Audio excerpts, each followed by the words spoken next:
Yıllar dönümü. Bir adım ileri, eksi artka. Böyle yazılgan acaba halkımның başına. Ya da belki elimdeki kuşunu uçurttum. Ördüm de soktum kolumdaki ipini. Ördüm de soktum. De gülley bahçalar, de solup döküle çiçekler.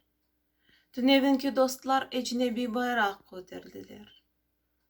Yarınımızda ne var? Dokallana kalemim. Ördüm de söktüm elimdeki ipni. Ördüm de söktüm. De kule, de ağlay, de bakay necik öz ile. Denişçen bir tağdır kısmet oldu milletime. Köklerge yetkizip son ise fırlata yerge. Örülgen iplerim söküle, kene de söküle. Yıllar dönümü. Ümitten kesilmem, ne olsa da ögde. Men ipnin ucunu kattı tutarım elimde. Çok sefer gayrıdan başladık.